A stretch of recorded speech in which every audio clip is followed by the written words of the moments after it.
I'm really honored and grateful to be here with my friend Mahmoud Muna, co-owner of the renowned educational bookshop in East Jerusalem. Many of you will know that they have been subject to a police raid and were jailed. And I'm very, very grateful. I'm first just thank God that Mahmoud is out of jail. And I think it's really important that he has the chance to tell his story. And I'm really grateful that he's taking a few minutes in a very, very, very busy and stressful time in his life to do that. So Mahmoud, thank you for doing this. Thank you, Peter, for having me. And I hope I will only speak about this in the past tense, and I will never have to experience it again. So maybe before actually we talk about the story, maybe just for those people who don't know, just say something about the bookstore. And so what do people need to understand about the education bookstore? So myself, I am a second generation bookstore. My dad actually started the bookshop in '84. We're looking forward this year to mark the completion of 40 years of our existence. Ahmed, my nephew, who's a part of the story, of course, is the third generation. He's a grandson. And for over 40 years, my family have developed this bookstore, two branches basically opposite each other, Arabic and English bookstore, in which we are sell books that are ranging between good literature from the region, but also Middle East studies, which include, of course, a strong section on Israel-Palestine conflict. And in the '80s into the '90s, we started to also be a standing point or stop point for all the journalists and humanitarian workers, research, visitors who come to the city to learn a bit more about the reality in Israel and Palestine. Late '90s, we started to see a wave of, after the Oslo Agreement, we started to see a wave of NGO workers and humanitarian aid workers and so on, who were very interested to learn about the Palestinian people and the Palestinian story because they were working on issues to do with the Palestinians. So we developed a very strong section on, particularly in English language at that time. And then I think the added chapter maybe came into the late 2000s is to start to create events and talks and public events with authors or with panelists that around books, if you like, but around the topics of the books. That's created forums for Palestinians, for Israelis, but also for internationals in English language, bring all these peoples together and create a space for a conversation.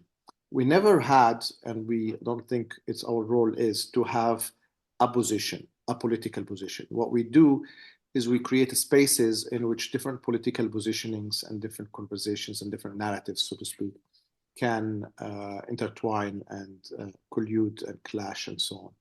And we see ourselves as a bookshop as we would like to stop at that role of creating a civilized space in which everyone feel they can openly speak about their ideas in a way that can be discussed, it can be argued, it can be debated as well. And I think that was highly valuable in a city where these spaces are almost doesn't exist, where political debate is only polarized in media and in political institutions. And we became one of the very few places in which we can have these conversations. We always had authors, we always had books. So it was always also a book event, a bookshop event.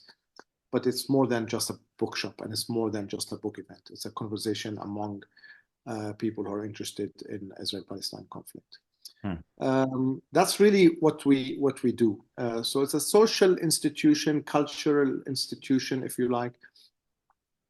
We kept our independence. This is a very important point to highlight, because we have the bookshop and the income was coming through books.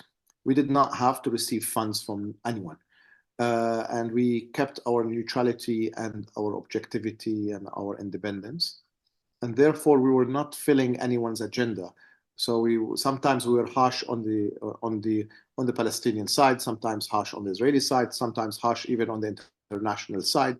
sometimes on the two states, sometimes on the one state. You know, we had the freedom to tap into all these topics without necessarily adopting any one of them.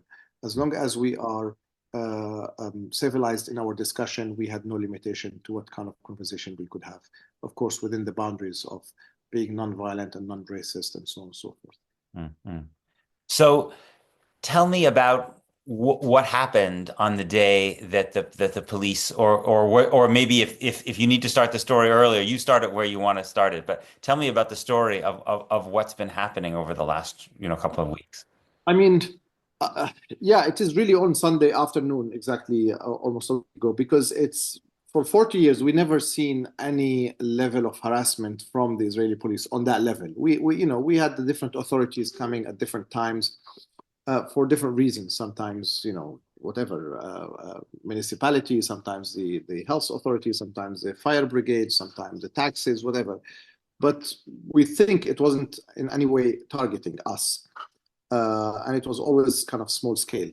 This was on a Wednesday afternoon when a unmarked actually, police car stopped outside, and six secret police walked into three of us in my shop in the English branch, and three of them into where my nephew was on the other shop at the So same time. simultaneously, they came to your two different branches. Correct. And then they showed us an order for search, looking for materials that incite for violence and terrorism. Um, I was shocked, but complied with the order. I asked on what criteria they're going to be deciding what is inciting and what is not, because that type of language is already very vague. And he said, "We know our job." The officer.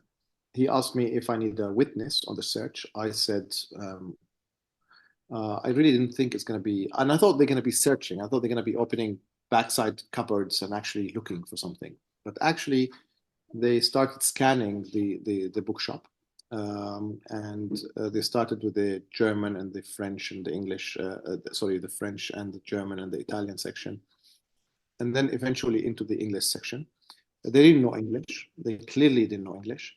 I was So speaking they with were them. speaking to you in Hebrew. They were speaking in Hebrew, and in no time they opened their telephone to Google Translate using image. They were scanning the books and trying to find a keyword. Of course, words like occupation, words like apartheid, words like, I don't know, of course, Gaza. I mean, they can recognize the words with like Hamas, whatever. That was enough to attract their attention to pick up the book, turn it around, and then scan the blurbs and start to read. And then they start to put books on the side. And Um, are they talking to you during this process while they're doing it, or are they just going? I asked to help in the beginning. I genuinely really wanted to help, at least to for them not to confiscate so many books. Huh. But he refused any way of cooperation. And then he started to wind himself up. I believe this is even here. Oh, look at this. This is he picked up the book of Rachel Shabi, the new one. It was on the table On on anti-Semitism. anti-Semitism. Yeah, and the cover design, you don't really see off-white because it's Yeah. off-white on the cover, but you see anti-Semitism. So it's like, oh, I can't believe they have a book on anti-Semitism. Like it's he thought the book is actually to promote on how to be anti-Semitic, and so he put it on the pile of the confiscate. He actually took three copies of that, put it all the three copies I had on the table on the your book, the same thing, Gaza and Jews in the same title, in the same soundbite. It was too much, so that was on the staff as well. And Rashid Khalidi's book, for example, it has the map. His other book, it has the flag. Hmm. The first thing you learn when you work in a bookshop is not to judge a book by its cover. I mean, anyone should do that, really, but also in a bookstore. But what were they doing? What they were doing is exactly that. They were literally judging the book from its cover. Right. The irony reached its epic moment is when he picked up George Orwell's book. I'm intended to actually write about that. It was the illustrated edition. And I asked him, You it's a mean bit more detail. 1984? 1984 illustrated edition. So I think it's a Penguin, big, large format. And he asked in a peculiar way, like, let's see what you claimed had happened in 84. And then I was like, 84, there's actually nothing happened. It's like nothing exceptional in 84. And I asked him, I was like, this is George Orwell. You didn't read it. And he nodded no. And I was like, if you didn't read George Orwell, you're definitely doing the wrong job today. And, and he looked at me and he said, I'm only talking to you nicely because your daughter is here. I had my 9 years old Layla in the bookshop. Maybe a small anecdote here. Most of my time, I'm outside the house at the bookshop. So, my daughter doesn't seems to like the bookshop too much because it's where dad is not at home. Uh-huh. And that day, I was very surprised and happily surprised that she said she's going to do her homework at the bookstore and she want to come with me. It was a Sunday, there's no school. And that was one of the very, few days in which she really actively wanted to be in the bookshop. And then she ended up witnessing all of this. So that was kind of that was one of the two interaction. When they start to put them in, I mean, they spend 2 hours, they stacked so many books, they throw so many books at under the table and whatever. Like they had two attitudes. The book that they wanted, they kept on the side. The other ones, they just didn't return to the shelves. I asked to go and reshelf behind them, they refused. And at one point, they brought bags, plastic pin bags, and they start putting the books in. And I just know this is not going to hold. And I said, I can give you. And they refused my boxes and they bags, the thing. And it was just people, sad. Jerusalem is the city of the book. The Jewish people are the people of the book. But I got people who don't know anything about how to deal with books. And they put them in these bags, 8, 9 bags maybe in the end. And then they were constantly communicating with the other guys in the other shop, which I was not because they asked me not to use my phone. But then after an hour and a half, they declared enough. But they did not actually, I don't think they have gone through the whole bookshop, but they thought they had enough damning materials within 300 books. And then they put all the stacks, they put all the bags in the big minivan that they had. And they declared that we have to go with them. This is a little bit of a technical point here because we were kind of arrested without being arrested, so to speak, because at that point, have an arrest warrant against us. But they said that you have to come with us. We did not object. I'm looking at it now backwards. Maybe we should. But in a spirit of cooperation, we agreed, and we go to a police station. I'll go with the story very fast now, but they So put the whole books. your daughter is watching this. Your daughter's watching you My being. daughter is watching the whole of this and actually called my wife and asked my wife to come and pick her up. And my wife came around the same time when we were leaving. But she saw the whole thing. She saw them responding to me, being aggressive throughout and just shouting in the bookshop like disapproving. Every title they found, they were like not believing their eyes. These books are there. And my wife comes and pick up my daughter, and then I go into the car with them. We go to a police custody station inside Jaffa Gate, in which they displayed all the books in a big table. And a smart person come, and I think it's probably the only smart person I saw in the whole thing, except the judges probably. And he actually go through, and he A actually policeman. said, a policeman, and he goes through them. I can hear him because they placed me in the same room because again, I'm not yet really arrested. So they brought me and they kept me in the corner of the room, with my back turned to them. And he said that to them in Hebrew that there's a lot of books here that are not convenient for us to see or to read or to see the titles, but they're not really a material that's not allowed. He actually told them that. And then, except maybe here, except maybe there. And he pointed to some books that I couldn't see at that time. And that was a moment of relief for me because that's kind of the balloon started to kind of get smaller.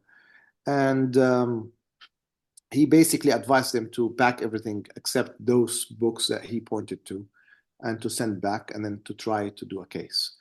And that's what they did. They packed everything back into the same rubbish bags. And that was another moment where they also felt like they were doing it not happily. Like I can't believe he couldn't see a point in this book, uh, on that book. Uh, and then they returned all these books that's out of the 260 odd books, they kept eight. They might have kept later, but on record, it looks like they kept eight, and they gave us everything else. I called my brother who came and picked up the books and some of our private private like keys and wallets and stuff, because they declared at that moment that they're gonna take us into custody. So And at that at moment, the police station, you met up with Ahmed. You're from the other. yes, yes, yeah, yeah, we were in the same room pretty much when all of this deliberation around the books happened. But then also when that policeman told them that there is very small amount of things that you can build a case on, they changed gears right there and then, and the paperwork started to appear as arrest for disrupting public order.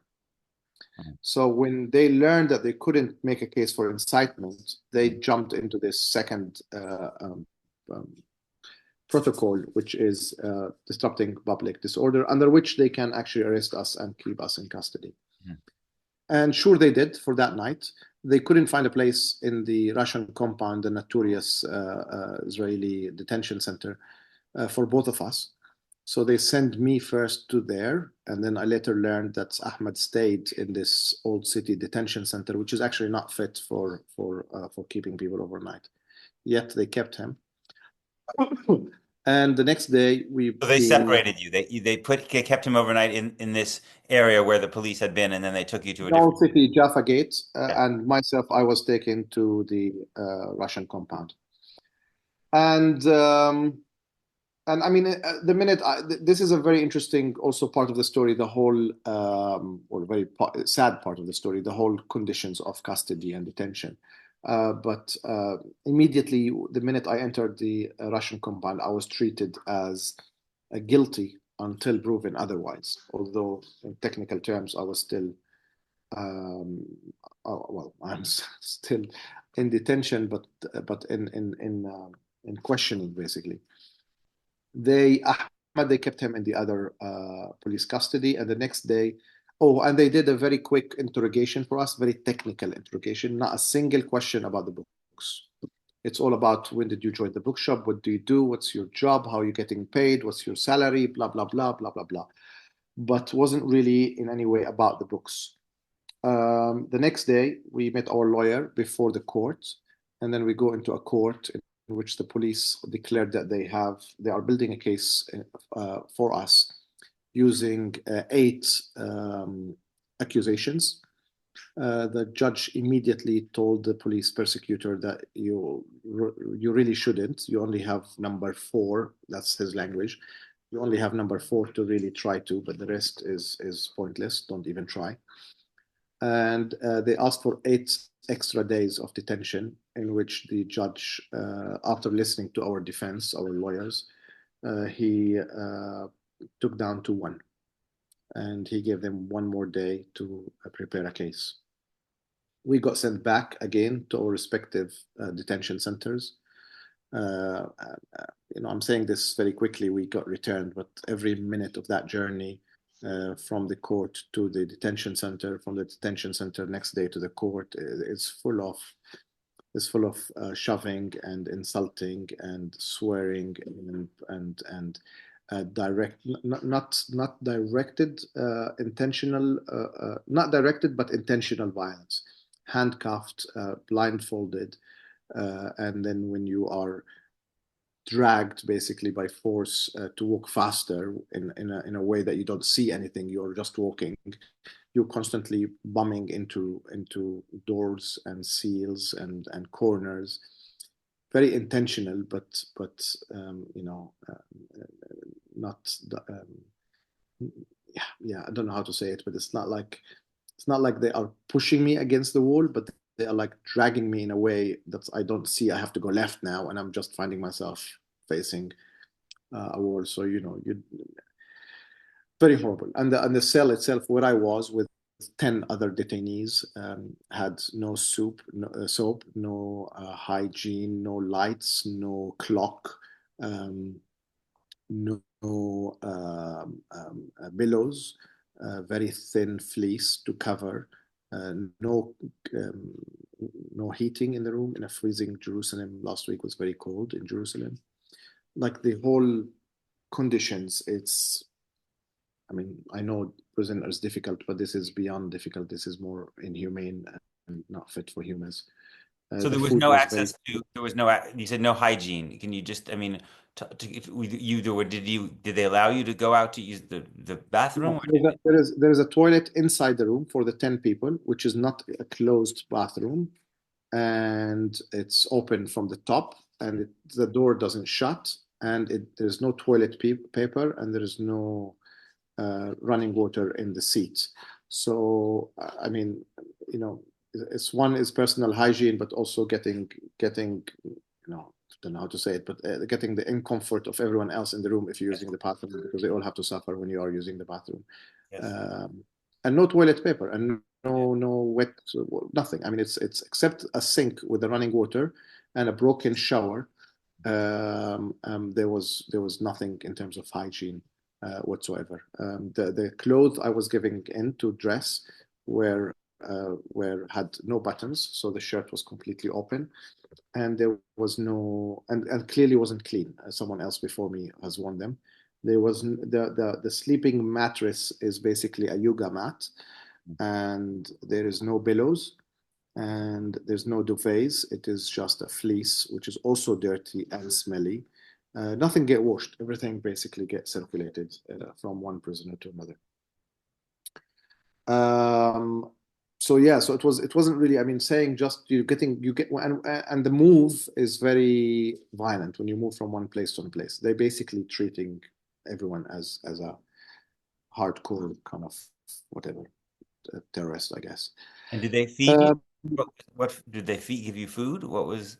So the first night I arrived around 10 in the evening after they finished all this paperwork. It was after the dinner time and I just had no food. And the next day at 6 o'clock in the morning, three slices of bread and a small box of cottage cheese. That's basically the breakfast. And at lunch, it was one plate of plain rice.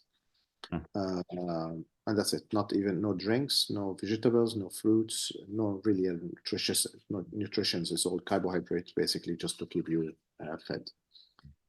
The next day, we got to the court. As I said, the judge downgraded to one night instead of 8, and offered that in return that we will be in house arrest and we will be ordered to be distanced from the bookshop. This is because the police doesn't want us to interfere with the investigation. So the judge was that they can be released, but be in house custody and therefore not interfering in the process. And Mahmoud, this one charge is disrupting public order. What does it have to do with the 8 books? What is the actual charge?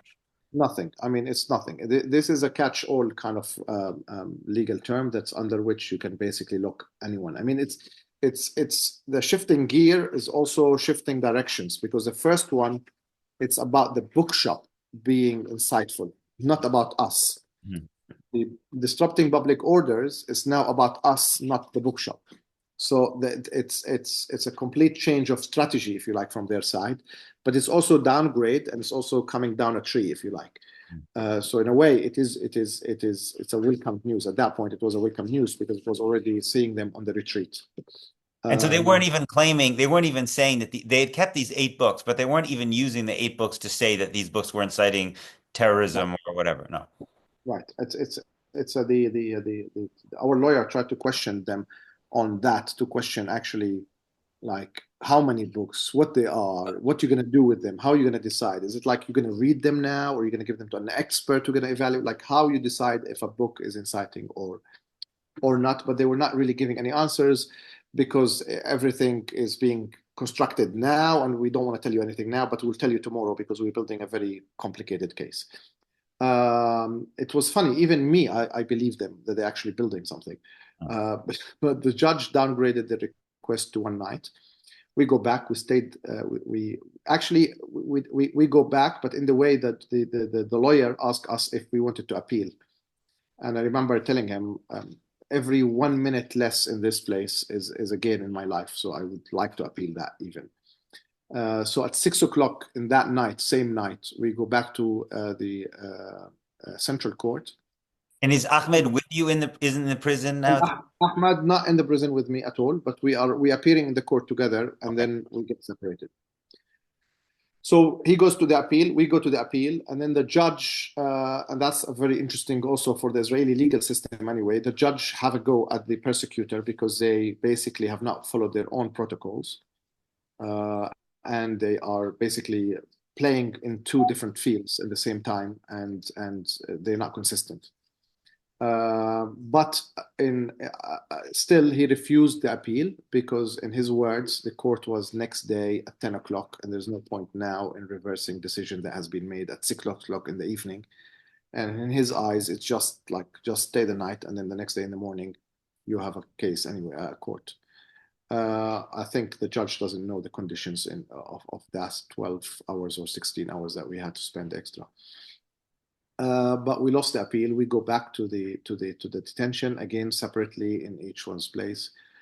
In fact, funny enough, I did not go to the appeal. They could not physically take me to the court, and that's again the judge also had a go at them because they had 2.5 hours apparently, and they couldn't transfer me to the court. So I was brought into video conference into the court. But also to go into video conference, I was still removed from my cell into the computer room, and I was also getting all the treatment, the bad treatment along the way. Next day, 8:30 in the morning, they go to Ahmad's cells, not to mine, and they tell him like, if you guys are ready to sign the paperwork, you can get out even before the court, before 10. So we call our lawyers and we actually got the bail and we got the paperwork done even before going to a court. We did not go to the court at 10 o'clock. I'm just saying this because they give this delusion, if you like, the first court and again in the appeal court, that they are building a very sophisticated and they need time, blah blah blah, and they don't even show to the court at the end. They release us even before the court. They released us on like few thousand shekels on guarantee, and then a house arrest for 5 days and 20 days distance from the bookshop. And what does the house arrest mean? House arrest mean you just stay home, you don't leave home, basically. Okay. And we're not allowed to communicate. I'm not allowed to communicate with Ahmed, of course, as well. Mhm. And the first and also we're not the first house arrest. You're also not allowed to communicate with the bookshop business, basically. So you're because I guess the logic of that they not to interfere in the investigation process. But the bookstore is during this period, is the bookstore staying open? Your other Yeah, family? yeah. No restriction on the bookshop. Yeah. And so you kind of so in the end it's a bit funny. Like I don't know if the bookshop is the danger, is the source of danger, as they claimed in the beginning, then the bookshop remained open. Mhm. If the books are the danger, then you returned almost the entirety of them except eight, and you refuse to speak about the eight and say why they are danger. And if us who are the danger, Mhm. then why you came and searched the bookstore? One. Second, you released us over after one night as well, and you didn't show any evidence on how we are danger as well. So I don't know what to make out of this, but I guess one assumption to say is that the police is acting in a very in a very Israeli police way, like in East Jerusalem. They don't care too much anyway. It's like Mhm. they don't have to follow any protocols. They can just try to do things. And when they get checked or when they get really in a tricky situation, they start to backtrack. And by backtracking, they don't want to drop the case because it's going to look bad. So they start to save face Mhm. and basically keeping us for 2 nights. And this house arrest is all really for nothing. It's just to save face, and it looks like there is something. We'll see. I mean, this is gonna finish in a few weeks. We have to ask for the closure of the file, and we'll see what their next move. But they really have no there's really no case, no evidence, no materials. There's no articulation of anything, and it makes them look really stupid the whole way, and the way they did it as well. I must say here that when I appeared in the court of the first day, of course, I don't know anything about the world outside. And then you come outside and you see all these cameras, you see many diplomats, you see many dignitaries, many people from the city, many even Israeli individuals, friends of mine, but also civil rights organizations, and lots of good people, and you see them all in the court. Mhm. I think the judge was also overwhelmed with the amount of support, Mhm. and I think the police was a little bit forced to retreat a little bit because they make them look a little bit funny. So that was important. I think the international pressure and the international actual presence was, in a way, acted as a protective shield in one of us, or at least forced the judge, if not the police, at least it forced the judge to act very reasonably. Because in any other case, as I'm now talking to lawyers, what I understand is, when the police ask for 8 and the lawyer asks for 0, usually the judge go for 3 or 4. Mhm. He sits somewhere in the middle. For the judge to go for 1, it shows that he's actually acting pretty good, and he's acting a bit professionally, because he can see that the police is a bluff. Uh, but why the judge acted in that way in this case, it's probably because of the international presence and the public opinion nature of the case at that time. So what do you think? So you are now, your house arrest is over, but you're still not allowed to go to the bookstore, and you're Mhm. going to have to go back to the court. So what do you think, how do you think things will play themselves out legally from here? Well, I'm not I mean, we will not go to the court. What we'll do is in few months, if nothing happens, I mean, in 10 days, I'll go to the, whenever these 20 days finish, I'll go to the bookstore, and we'll continue to do the way we do things anyway.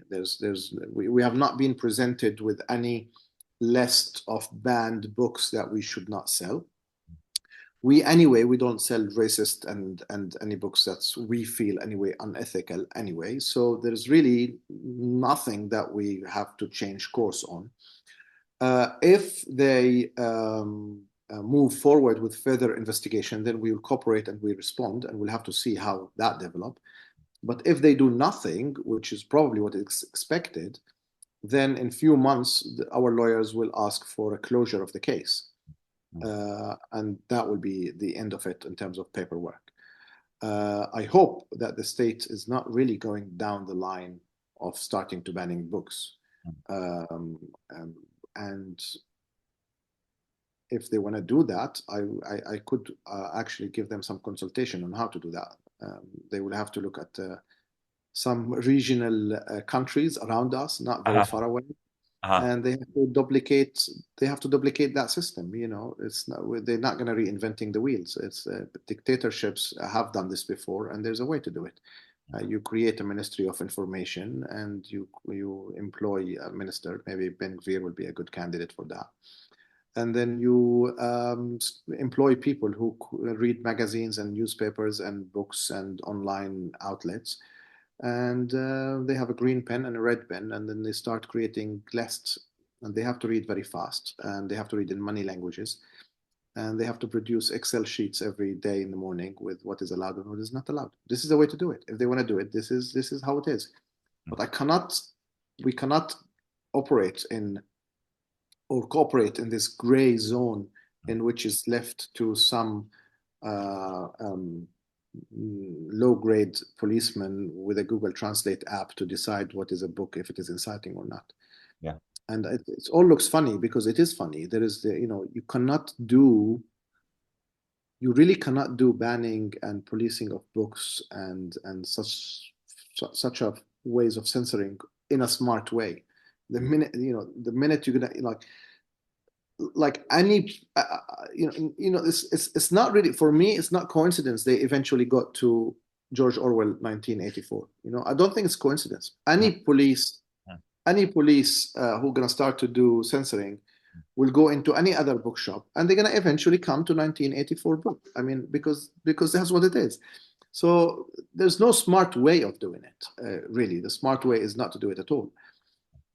Um, is it a sign of how sad and undemocratic the state of Israel have came? Perhaps.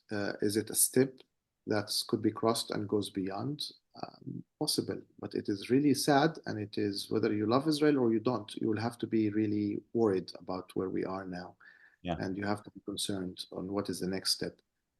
We have received an overwhelming support from, of course, the good-hearted people, but also from Israeli institutions and individuals who are not, usually are supportive of Palestinian rights. But I think this time they sense the danger. They sense that this is the last line before it comes to them. Today it's a Palestinian bookshop, but it's already a bookshop, and tomorrow it will be an Israeli bookshop. Yeah. And I think they are right. They are right to see that danger. I wish that we have seen this danger even, 3, 4 years ago, when the first movie was banned, when the first theater was closed, when Haaretz was being attacked. It's sad, but these things comes into series of events that we have seen the writings on the wall, if you like, beforehand. And just to say something about how you explain what happened to you and these other events you're talking about in the context of Israeli politics, is this just because you have a radical right-wing government and Ben Gvir is in charge of the police, so he's now telling them you can do these kind of things, or what is the larger forces that is leading now to these, obviously Israel has never been a free country for most of the Palestinians under its control, and Palestinians in East Jerusalem are not citizens, most of them. But you're saying that something is changing, and why do you think that is?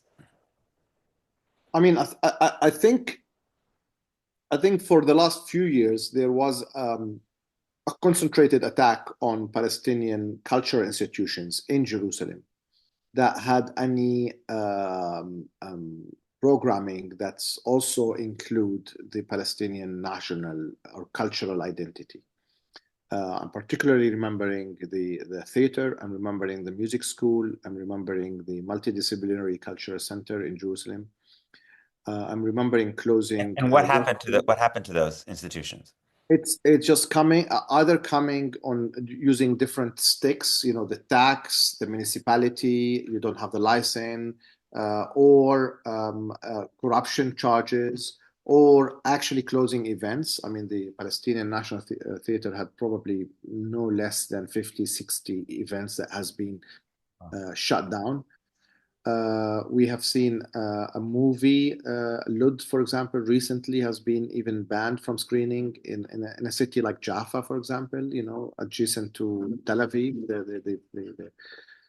the capital of rights and freedoms in Israel. We have seen a Palestinian singer from the north in Haifa. She's been imprisoned. So there is clearly an attack on cultural institution that has a national flavor to them. If you want to dance tango, it's okay. But if you wanted to sing Palestinian traditional old song, then that's okay. That's not okay. That's Mm-hmm. kind of thing. And that's the political persecution element of what we're experiencing. Now, is it at the police level? Is it at the government level? Is it just Ben Gvir and he's now a little bit fading away and we're seeing the kind of the reminiscences of his time? I don't know. That's for time to judge. But it's also sad because it's also not really attacking political institutions. You're attacking ultimately cultural institutions, and you can't force culture. I mean, like I don't. Like, what is supposed to be cultural institutions in the Palestinian territories doing if not celebrating Palestinian cultural identity? Like, they're supposed to celebrate, I don't know, like Russian cultural identity. Palestinian cultural institutions operating in Palestinian cultural context, in the context of occupation and oppression and poverty and so on and so forth. They have to produce materials that is contextualized on their context. So of course it's going to have a political nature to it. The solution is to end the political context, and then they can do silly theater pieces, which is everyone will enjoy. But, but at this time, of course, they're going to create because otherwise they will become irrelevant to their own communities. Right, right, right, So this is the kind of the catch-22, if you like, that I think the Israelis finding themselves into, the Israeli authority finding itself into it. But the Israeli authority has to act correctly by actually addressing as always, this seems to become a cliche now, the real source of the problem, which is the political context in which this is operating. The fact that I sell a politically edgy book, it's because people wanted to read these books because they wanted to understand the contextual reality in which they are living. right. If there is no conflict in Israel and Palestine, I will be selling 50 Shades of Grey, and people will want it to read 50 Shades of Grey, and it will be fantastic, and that will be the best. But at this point, I can't sell books that's irrelevant because that's not the books that people want to read. Right. It's really is a test for how culture is a reflexive of the society and how a truly good culture institution is actually embedded in their context, Mm. provide for it, engage in its questions, and create spaces in which some answers can be given. And that's kind of the sad part of how Israeli authorities, at least, they cannot really see that, and that's how any action towards culture institution, it will just look stupid. And what were the 8 books? Do you know where the 8 books that they still have confiscated? So there's so much comedy in this story. It's unbelievable. They because Israel is democracy, they had to give us a script, an actual document with the books that they confiscated. So after sorting everything and returning the books, they gave us 2 pieces of paper. But the 2 papers, each one has 4 books, and it doesn't have the titles of the books, Peter. It has the descriptions of the books, Right. because these guys are policemen. They're describing an item. Because when they go to search, they go and they find an object, right? So that object in this document, they describe it. So the documents we have it goes like this. For example, for Walid Khalidi's All That Remains big book, it goes like this. You want to just say something about what Walid Khaledi's book, All That Remains? It's about the. All That Remains, it's a big book. Basically, it's a document. Uh, it documents the 500 and odd villages that was depopulated in 48. Hmm. So in each page of the book, there is a description of that village, the name of that village, where is it on the map, and some demographic and economic information about that village, and how it was depopulated, and where do the people went. So it's a documentation of the Palestinian Nakba, if you like. Yeah. Yes, it is. It is, and that's probably why they took it, because the word Nakba was in the cover.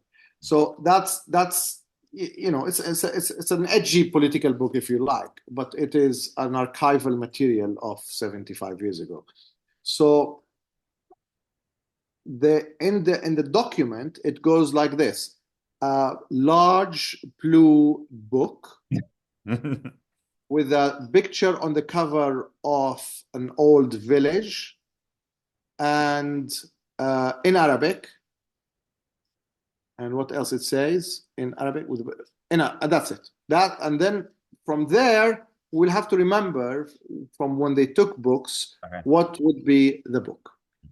On the book of Jeff Halper, the new Jeff Halper's book, Decolonizing Israel, Liberating Palestine, or something like this, it has a picture of the whole map of Israel-Palestine on the cover. And that was very inciting, right? And probably the word liberating Palestine. Funny enough, they took the Arabic edition, not the English. Uh-huh. The book also in Arabic and in English, but they took the Arabic, not the English. And that book, it goes like a book with a map on the cover in green in Arabic. And then that's 2 books. The third one, it's a book of paintings. It's actually an art book, large volume with a lot of paintings, pictures of paintings about Jerusalem by Palestinian artists. So it also goes on and it describes it. It just says it's a book with pictures and so on. So that's 3 books. There is There's the coloring book. Maybe I'll just say a few things about this.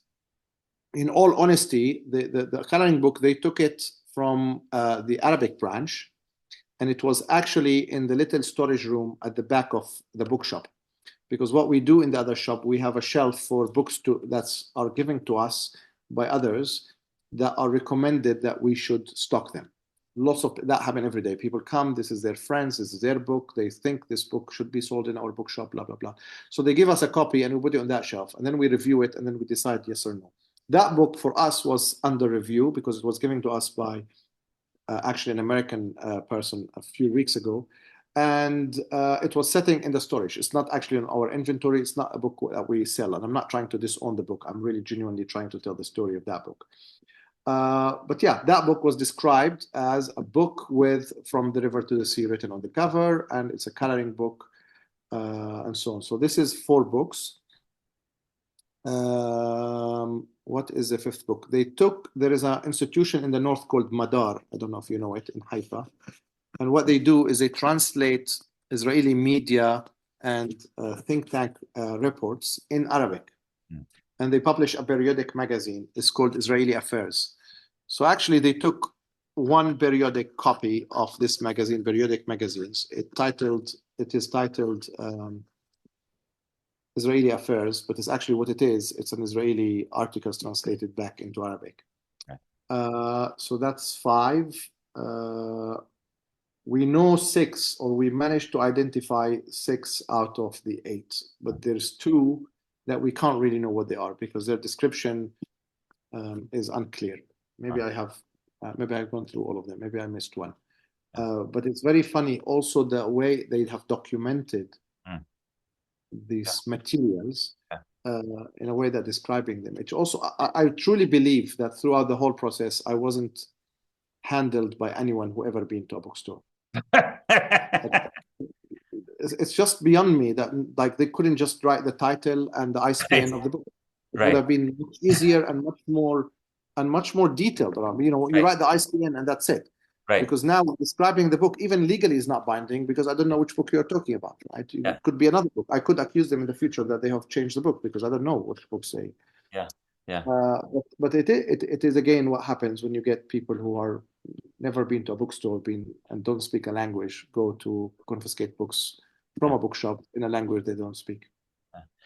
Last question, Mahmoud, what can people do to support you, to support the work that you do, and to support, the cultural efforts for Palestinians in East Jerusalem and beyond? We've been privileged with the overwhelming support that we got from people texting us and writing to us and thinking about us, and people who made it to the courts and actually now coming to the bookshop to also see us and support us. This is really, and it reaffirms and confirms for ourselves our importance in the society and our relevance to our own people and to the society we're operating. So this is, for me, I just want to highlight that this is very important. There has been a lot of people around the world who wanted to really help us. We put up, I mean, it's people who can come and see us. Of course, but of course, I guess everyone's is also wanted to support financially. We received some helps through to the legal procedures. Not for all of it and not for the end of it because we don't know how long this will be. We seems to be attracting also right-wing activists who doesn't like the fact that we've been freed. So we're also enhancing some of our security and our safety of the premises They're showing itself. up at the bookstore. They have shown a couple of times in the bookstore, and it's a cause of concern for us a little bit. And of course, there is the confiscations of the books and return of the books. Also, doesn't mean the books are undamaged because they also, being transferred under rain in a rubbish plastic bags. And also in the search, they also broke shelves and stuff. So for all of this, we put up a GoFundMe campaign that I will send you the link that people can contribute to. And hopefully this is a short-lived story that will be part of our comic past, and we can continue to go back to the bookstore and operate. We have been open for the last week and receiving people and receiving support. I must say also that the bookshop has never been, Peter, you've been to the bookshop a few times. The bookshop has never been a place that is exclusive to anyone, has always been open. We have always been open to everyone. We choose to speak in English because it is a language that everyone can speak with, and it doesn't give away anyone's identity, so to speak. It's a place where Israelis regularly come as well, and they come to learn and to see us and to sometimes even debate and discuss. A lot of groups from America come and also visit our shop, including Jewish Americans. We really wanted to continue to do that, and I really don't mean it in any cliche way, but we've been proud that we're doing this place that's ideas and conversations and narratives are constantly flowing in different directions, and we don't want to adopt a certain line. We don't want to be the over nationalistic Palestinians, and we don't want to be the radicals lefties, and we don't want to be the but we also not like the simple dialogue kind of cliche peacemaking bridge. No, we beyond that. We are unapologetically Palestinians, Jerusalemites, and this is our place. This is our bookshop, and people who coming here, they coming to have a conversation with us in this context. We are open to all types of criticism and all types of critique and all types of challenges, if you like. But what we wanted to protect is a space in which we can do that as well. And therefore, the support is going into protecting and preserving that space. So I'll send you the link for people who monitoring wanted to support, but even an email and even a text means a lot to us in this time, and we're really grateful for all of that. Yeah. Well, Mahmoud, and yes, we will put the link in when I send out this video. Mahmoud, I'm grateful to you for, your story. It just seems to me it's a story of that has been repeated in so many different places for centuries and maybe millennia, and unfortunately is very relevant in our time, which is the struggle of art and culture and education against brute force, and the struggle of free ideas and expression against people who are threatened by those free expression of ideas. And so you, it seems to me, you are standing in a long and very, very, very distinguished line of people across the world who have fought for these basic freedoms and for civilization, against people who are threatened by those things. So it's an honor, really, it's an honor to talk to you and to be a friend. Thank you, Peter. I hope to see you sometimes in person soon. I'm looking forward to it. Take care. Bye bye. Thanks.